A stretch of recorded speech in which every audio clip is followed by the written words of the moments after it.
Hello friends, इस video में हम बात करने वाले हैं राइट फंक्शन के बारे में। सो अगेन ये वीडियो में फोकस हमारा फाइल हैंडलिंग ही है।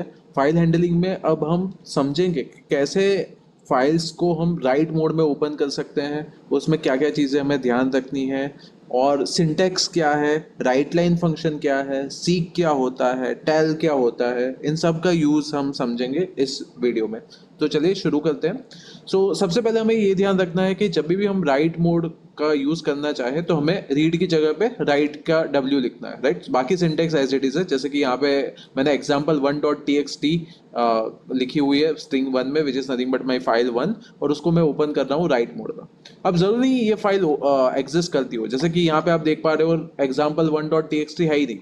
अब क्या होगा, आप यहाँ पे देख पा रहे हो कि अगर फाइल एग्जिस्ट नहीं कर रही है तो वो क्रिएट हो जाएगी। जैसे ही मैं इसको रन करूंगा example one dot T X T file create हो जाएगी, राइट। ये आपको ध्यान में रखना है, अगर फाइल एग्जिस्ट नहीं करती है और आप राइट मोड में उसको ओपन करोगे तो फाइल एग्जिस्ट हो जाएगी। रीड में ऐसा नहीं होगा, रीड में वो एरर देगा, राइट।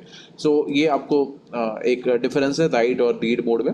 अब एक बार लेट से आपने फाइल को ओपन कर दिया राइट मोड में, फिर आपको क्या करना है, राइट फंक्शन का यूज करना है। Write function is use to write content to a file, और आपको क्या पास करना चाहिए राइट के अंदर, जो भी आपको राइट करवाना है वो। जैसे कि मैं चाह रहा हूँ कि मेरी फाइल में हेलो वर्ड ऐसा लिखा हुआ आ जाए, तो मैं लिखूंगा फाइल डॉट राइट, और मैंने आर्ग्यूमेंट पास की डबल कोट्स के अंदर हेलो कॉमा वर्ड, और फिर मैंने फाइल को क्लोज कर दी, राइट। ये चलिए इस सिंपल प्रोग्राम को पहले रन करते हैं, जिसमें मैंने ये फाइल क्रिएट की है example one dot T X T, उसके अंदर हेलो वर्ड लिख दिया और फिर फाइल को क्लोज कर दी, ठीक है। तो इसको एक बार मैं रन करता हूँ।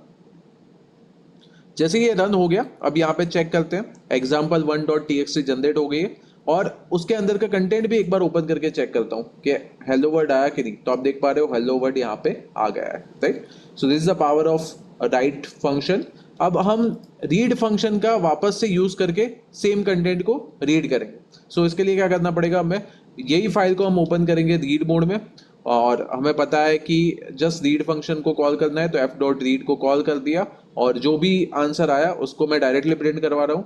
तो इसको मैं रन कर रहा हूँ एक और बार, तो आप देख पा रहे हो कि आ गया हमारे पास हेलो कॉमा वर्ड, और ये फाइल को मैंने अब क्लोज कर दिया। सो ये बात की हमने राइट फंक्शन की। अब similar to read line function we also have write lines function. Write line function क्या करेगा, आपके पास एक इटरेबल ऑब्जेक्ट है, लेट्स से आपने एक लिस्ट बनाया हुआ है जिसमें आपने ऐसी लाइंस डाली हुई है, line one, line two, line three, इसमें कुछ कोई भी कंटेंट हो सकता है। ये तो जैसे टॉय एग्जाम्पल है, तो मैंने ऐसा लिखा हुआ है line one, line two, line three, but आप इन जनरल कोई भी मीनिंगफुल लाइन्स यहाँ पे लिख सकते हो। लाइन वन में जो भी आपको चाहिए वो डबल स्ट्रिंग डबल कोट्स में, लाइन टू में जो भी चाहिए वो, लाइन थ्री में जो भी चाहिए, so on and so fourth. ये एक मेरा एक पहले बन गया है लेट्स से लिस्ट, और लिस्ट को नाम मैंने दिया हुआ है लाइन्स करके। अब मैं क्या करने वाला हूँ, राइट लाइन्स फंक्शन के अंदर ये लिस्ट को मैं पास कर दूंगा, दैट्स इट, राइट। इसको एक बार समझते हैं क्या कर रहा है write line function. The write lines function is use to write a sequence of strings to a file. It takes an iterable, right, जहाँ पे मैं जैसे कि यहाँ पे मैंने लिस्ट लिया हुआ है, अब और कोई इटरेबल भी ले सकते हो, जैसे कि आप टपल भी ले सकते हो, of strings as an argument and writes each string to the file. Unlike write it does not add new line characters automatically. ये ध्यान में रखना है कि न्यू लाइन ऑटोमेटिकली नहीं आएगा, इसलिए यहाँ पे हमने स्लैश एन लिखा हुआ है। स्लैश एन मतलब न्यू लाइन। अगर आप स्लैश एन नहीं लिखते तो सारा कंटेंट फिर आपका एक ही लाइन में आ जाएगा, तो इसलिए ये ध्यान में रखना है कि आपको न्यू लाइन कैरेक्टर भी पहले से ऐड करके रखना है। अब आप क्या कर रहे हो, आपने एक फाइल ओपन की example two dot T X T, और example two dot T X T तो यहाँ पे कुछ दिख नहीं रहा है, सो दैट मीन्स ये फाइल क्रिएट होगी क्योंकि मैं उसको राइट मोड में ओपन कर रहा हूँ। जैसे ही मैंने ये राइट मोड में ओपन किया example two dot T X T create हो जाएगी। और दूसरा फिर मैं क्या करूँगा, इस फाइल के अंदर जो फाइल पहले एम्प्टी थी, अब उसके अंदर मैं पास कर रहा हूँ राइट लाइन्स फंक्शन के अंदर ये लाइन्स, जो लिस्ट है उसको। लिस्ट के अंदर जो भी लाइन्स है वो मेरे फाइल में आ जाएगी, और अब मैं फाइल को क्लोज कर रहा हूँ। एक बार इसको रन करता हूँ, फिर देखते हैं क्या हो रहा है। ये रन हो गया है। अब देखते हैं कि यहाँ पे example two dot T X T आया कि नहीं, आ गया है। और example two dot T X T के अंदर जो लिस्ट में कंटेंट है वो पूरा आ जाना चाहिए। लिस्ट है हमारा लाइन्स करके, और लाइन्स के अंदर कंटेंट है लाइन वन, फिर न्यू लाइन कैरेक्टर मतलब नेक्स्ट लाइन में फिर लाइन टू लिखा होना चाहिए, और थर्ड लाइन में लाइन थ्री, लाइन वन में लाइन वन, लाइन टू में लाइन टू, और लाइन थ्री में लाइन थ्री, ऐसा लिखा हुआ होना चाहिए जब हम example two dot T X T को ओपन करें तब। Let's verify.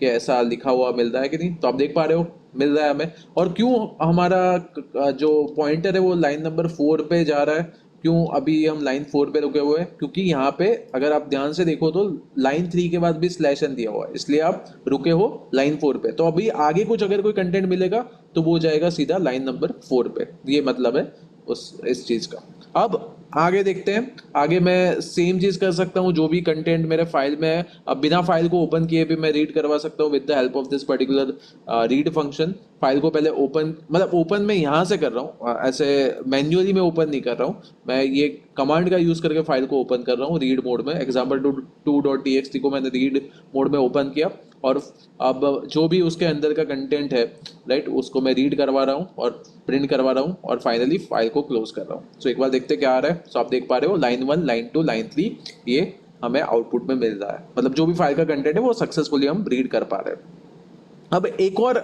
इंटरेस्टिंग तरीका है राइट करने का, अगर हम फाइल को ओपन करें अपेंड मोड में। सो अपेंड के लिए मैं स्मॉल ए लिखूंगा, instead of W I will write small A. एक बार मैं इसको रन करके आपको बताता हूँ और हम ऑब्जर्व करते हैं क्या चेंज हो रहा है फाइल में, फिर इसका मतलब समझेंगे कि क्या है। सो आप देख पा रहे हो क्या हो रहा है, लाइन 1, लाइन 2, लाइन 3, उसके बाद वापस से लाइन 1, लाइन 2, लाइन 3। ओके, अब एक और बार इसको मैं रन करता हूँ, देखते हैं क्या हो रहा है मेरे फाइल के साथ। एक और बार रन कर दिया, इसको वापस से ओपन करते हैं फाइल को क्लोज करके। अब देख पा रहे हो 3 बार आ गया लाइन 1, लाइन 2, लाइन 3 वैसा। सो जितनी बार मैं इसको रन करूंगा लाइन 1, लाइन 2, लाइन 3 ऐड हो जाएगा और फाइल के एंड में ऐड हो रहा है। सो अपेंड का मतलब आपको पहले से पता है, वैसे स्ट्रिंग्स में हमने देखा हुआ है अपेंड क्या है, प्रीवियस क्लास में भी हमने देखा है अगर आपको याद हो तो, जब हम बात कर रहे थे रीड लाइंस की, और तब हमने एक लिस्ट जनरेट किया था राइट। और वो लिस्ट जनरेशन में हमने क्या किया था, जो भी कोड आ रहा है उसको हम लिस्ट के पीछे अपेंड करते जा रहे थे right. So that was the idea. So append मतलब जो एग्जिस्टिंग है उसके पीछे हम कुछ और जोड़ रहे हैं, और यहाँ पे हर बार मैं क्या जोड़ूंगा, ये 3 लाइन में जोड़ूंगा। So therefore it's nothing but append mode. So append का यूज कब ज्यादा सेंस करता है, जब आपको ओरिजिनल फाइल का जो कंटेंट है वो चेंज नहीं करना है, उसके पीछे आपको कुछ और जोड़ना है, कुछ और ऐड करना है, तब आप अपेंड मोड में जा सकते हो। ठीक है। सो अब अपेंड इतनी बार करने के बाद अगर मैं अब कंटेंट देखूं तो आप देख पा रहे हो लाइन 1, लाइन 2, लाइन 3, फिर वापस से लाइन 1, लाइन 2, लाइन 3, फिर वापस से लाइन 1, लाइन 2, लाइन 3, ऐसा मेरे आउटपुट में आ गया। सो बेसिकली राइट अगर आपको परफॉर्म करना है तो 2 ऑप्शन है आपके पास। एक ऑप्शन तो आपका नॉर्मल राइट मोड है, उसके अलावा आपके पास एक और ऑप्शन है अपेंड मोड का भी। सो अब एक और बार चेक करते हैं क्या होगा अगर मेरे पास ये फाइल है ही नहीं। लेट्स से ये फाइल को मैं डिलीट कर देता हूँ, example2.txt को मैंने डिलीट कर दी है, और अब मैं ये कोड को एग्जीक्यूट करता हूँ तो मुझे एरर मिल रही है या रन हो रहा है, रन हो रहा है। सो दैट मीन्स अगर आपकी फाइल एग्जिस्ट नहीं कर रही है तो वो क्रिएट हो जाएगी अपेंड मोड में भी, क्योंकि अपेंड भी एक हिसाब से क्या है, आपके राइट का ही एक वर्जन है राइट। सो आप देख पा रहे हो अपेंड में क्या हो गया कि शुरुआत से कुछ नहीं था, तो एम्प्टी फाइल में आप अपेंड करोगे तो बेसिकली पहली बार जब रन करोगे तो ये राइट की तरह ही वर्क करेगा। अब एक और बार इसको मैं रन करूंगा तब कंटेंट चेंज हो जाएगा, तब टोटल 6 लाइन्स आ जाएगी और पीछे 3 और लाइन जुड़ गई होगी राइट। अब चेक करते हैं एक और बार रन करने के बाद। सो आप देख पा रहे हो पीछे 3 और लाइन जुड़ गई है। सो होपफुली आपको ये सेकंड वेरिएंट भी पता चला होगा कि अगर आपको अपेंड करना है तो क्या करना होगा, जस्ट आपको W की जगह पे A लिखना होगा। तो ये एक और मोड है फाइल ओपन करने का। तो टोटल अभी तक हमने अलग अलग 4 मोड देखे हैं। पहला X mode which is nothing but creation mode, फिर रीड मोड जिसके बारे में डिटेल में हमने डिस्कस किया प्रीवियस क्लास में, फिर आज की क्लास में हम बता रहे हैं W mode which is nothing but right mode, और एक मोड जो है हमारा इंपॉर्टेंट वाला वो है A append mode right. Append भी कर सकते हो आप। Okay good. अब नेक्स्ट हम समझते हैं सीक फंक्शन क्या करता है। जैसे कि यहाँ पे मैंने क्या किया हुआ है, पहले तो एक एग्जांपल लेते हैं फिर इसका समझते हैं कि क्या करता है ये फंक्शन। सो एक example3.txt, वापस ये example3.txt तो कुछ दिख नहीं रहे, मतलब राइट मोड में मैंने वैसे भी उसको ओपन कर रहा हूँ फाइल को, तो ये फाइल क्रिएट हो जाएगी। फिर मैं बोल रहा हूँ सीक फाइल, और फिर मैं मॉडिफाइड वैसे लिख रहा हूँ, फाइल डॉट राइट के अंदर मैंने मॉडिफाइड पास किया हुआ है, और फिर मैं फाइल को क्लोज कर रहा हूँ। सो एक बार मैं ये परफॉर्म करता हूँ और देखते हैं कि क्या हो रहा है, फाइल में क्या लिखा हुआ आ रहा है, फिर इसको समझते हैं। सो आप देख पा रहे हो कि 5 ब्लैंक आ गए, नल नल वैसा लिखा हुआ आ रहा है, और उसके बाद मॉडिफाइड वैसा लिखा हुआ आ रहा है। ओके, और अगर मैं इसको रीड भी करवाता हूं तो क्या हो रहा है वो देखते हैं। अब आप देख पा रहे हो ये 5 स्किप हो गए और उसके बाद मॉडिफाइड लिखा हुआ है। सो सीक का मतलब क्या है? सीक का मतलब है जो भी आपने पोजीशन स्पेसिफाई की होगी उतने बाइट्स आप स्किप करोगे, राइट। सो यहाँ पे ये ऑफसेट वैल्यू है, राइट। सो इसको आप समझते हैं डिटेल में formally. The seek function is use to change the current file position within a file. So by default मेरी पोजीशन क्या थी, मैं नंबर 1 से लिखना शुरू करने वाला था, पर ये इसने क्या बोल दिया, ये ऑफसेट दे दिया, ऑफसेट की वैल्यू 5 है, क्योंकि बोलता है कि पहले 5 स्किप कर दो उसके बाद लिखो, राइट। सो ये मतलब है सीक फंक्शन का। सीक के अंदर जो भी ऑफसेट आपने पास किया होगा उतने बाइट्स आपके स्किप हो जाएंगे, right. So offset specifies number of bytes to move, right. इसके अलावा एक और ऑप्शनल पैरामीटर भी रहता है, वो उसको हम बोलेंगे वेंस पैरामीटर। ये वेंस पैरामीटर क्या करेगा कि कहां से आपको डिस्टेंस कैलकुलेट करना है, रेफरेंस पॉइंट आपका क्या है। अगर आप 0 स्पेसिफाई कर रहे हो then your reference point is beginning, 1 specify कर रहे हो then your reference point is current position, and 2 specify कर रहे हो that means end of the file. तो कहां से आप अपना डिस्टेंस कैलकुलेट कर रहे हो वो आप बता सकते हो with the help of this optional whence parameter. But अभी के लिए हम सिर्फ ये नॉर्मल सीक का यूज देख रहे हैं जिसमें हम ऑफसेट पैरामीटर ही पास कर रहे हैं, हम वेंस पास नहीं कर रहे अभी के लिए, ठीक है। सो ये यूज हो गया सीक फंक्शन।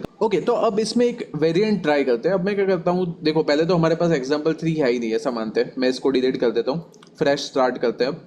और अब मैं क्या कर चाहता हूँ कि पहले मेरी फाइल क्रिएट हो example3.txt करके, उसमें मैं पहला एक ही स्किप करना चाह रहा हूँ लेट्स से, फिर मैं मॉडिफाइड लिखूँ और फिर मैं चाह रहा हूँ कि और कुछ स्कीप हो। तो उसके लिए मैं मुझे क्या करना पड़ेगा, ये मॉडिफाइड की जो भी लेंथ होगी लेट्स से मैं काउंट कर लेता हूँ रफली 1 2 3 4 5 6 7 8 बाइट्स जितना वो स्पेस ले रहा है। तो मैं क्या कर रहा हूँ कि मुझे 10 जितना मैं बोल देता हूँ, चलो, क्योंकि एक तो मैंने ऑलरेडी स्किप की है, फिर बीच में ये मॉडिफाइड कुछ स्पेस लेगा तो वो सारी स्पेस इसमें कंप्यूट हो गई, तो अब मैं 10th लोकेशन पे पहुंच गया और अब मैं कुछ राइट कर रहा हूँ लेट्स से, अब मैं कुछ और लिख रहा हूँ यहाँ पे, राइट। ये दिस इज मॉडिफाइड और फिर मैं यहाँ पे लिख रहा हूँ फाइल। अब देखते हैं क्या हो रहा है। ओके, अब मैं इसको एक बार रन कर रहा हूँ और अब मैं पहले चेक करूंगा फाइल में क्या चेंज हुआ, राइट। example3.txt में अब देख पा रहे हो क्या हो रहा है, ये मॉडिफाइड के बाद एक और नल आ गया और फिर फाइल आ गया, राइट। तो इस टाइप का काम भी आप कर सकते हो कि बीच में आपको कुछ स्पेस देना है कुछ, तो वो भी आप with the help of this seek आप कर सकते हो, राइट। अब इसको मैं एक बार रन करता हूँ अंदर का कंटेंट, तो आप देख पा रहे हो अब क्या हो गया, मॉडिफाइड फिर क्वेश्चन मार्क बिकॉज हमने एक स्किप करवाया और फिर फाइल वैसे आ गया। अब कभी कभी हमें पता ही नहीं रहेगा कि कंट्रोल कहाँ पे है अभी, राइट। अभी पॉइंटर कहाँ पे है वो पता नहीं चलेगा कभी कभी कभी, तो उसके लिए हम टेल फंक्शन का यूज कर सकते हैं। तो टेल हमें बता देगा कि अभी करंट पोजीशन क्या है। तो जैसे कि अब क्या किया हुआ है, example3.txt राइट मोड में ओपन किया, पहले 5 स्किप कर दिए, फिर मॉडिफाइड लिखा और फिर हम बोल रहे हैं कि हमें करंट पोजीशन बताओ कि क्या है अभी, तो ये बता देगा कि करंट पोजीशन अब है 13, क्योंकि ये 5 में अब आप ऐड करोगे 1 2 3 4 5 6 7 8, सो 8 + 5 13 होगा, तो 13 के बाद रुका हुआ है अपना पॉइंटर और वो वेट कर रहा है कुछ और जो आप अपेंड करोगे तो अब उससे आगे होगा, राइट। तो वो मैं करके आपको दिखाता हूँ। लेट्स से अब मैं वापस से यही फाइल को ओपन करता हूँ, बट अब मैं अब उसको अपेंड मोड में ओपन करूँगा। तो एक बार इसको मैं रन कर लेता हूँ ताकि वो अपना क्लैरिटी रहे। ये ध्यान में रखना है, जब आप राइट मोड में फाइल को वापस वापस ओपन करोगे तब वो ओवर राइट होगा कंटेंट। सो ये मेरा फाइनल कंटेंट है example3.txt का, उसमें मैंने स्किप किए हुए हैं 5 बाइट्स, फिर मॉडिफाइड लिखा हुआ है और 13 पे मेरा पॉइंटर रुका हुआ है। अब मैं इसको ओपन कर रहा हूँ अपेंड मोड में। अपेंड मोड का मतलब क्या है, अपेंड मोड का मतलब है कि अब जो भी मैं राइट करूंगा वो राइट होगा मेरे फाइल के बाद में, राइट। सो अब मैं इसमें एंड में टुवर्ड्स द एंड जो भी मैं लिखूंगा वो ऐड होगा, that's the meaning of this append mode. So अब मैं लिख रहा हूँ यहाँ पे ऐसा कुछ, let's say and of the file, let's say, okay. और ये लिखने के बाद मैं फाइल को क्लोज कर दूंगा, ठीक है, फाइल डॉट क्लोज। और अब मैं इसका कंटेंट एक बार चेक करता हूँ कि क्या हुआ इसका कंटेंट अब, राइट। सो आप देख पा रहे हो आ गया मॉडिफाइड और फिर आ गया end of the file, right. So इस हिसाब से भी मैं यूज कर सकता हूँ ये सीक फंक्शन का। सीक फंक्शन ने मुझे बता दिया था पहले से कि 13 पे है, सो अब मुझे पता रहेगा कि मेरा कंटेंट कौन सी लाइन पे आएगा, और बीच में भी कुछ और स्किप करवाना चाहूँ तो मैं करवा सकता हूँ with the help of this seek function. और टेल फंक्शन मुझे बता देगा कि अभी पॉइंटर कहाँ पे है। सो इसका एडवांटेज ये रहेगा कि बहुत बार अगर आपने सीक कर लिया है तो आपको पता ना हो कि अब आप कहाँ पे हो, तो वो इन्फॉर्मेशन आपको टेल फंक्शन बता देगा कि आपकी करंट फाइल में लोकेशन कौन सी है, राइट। Okay, thank you.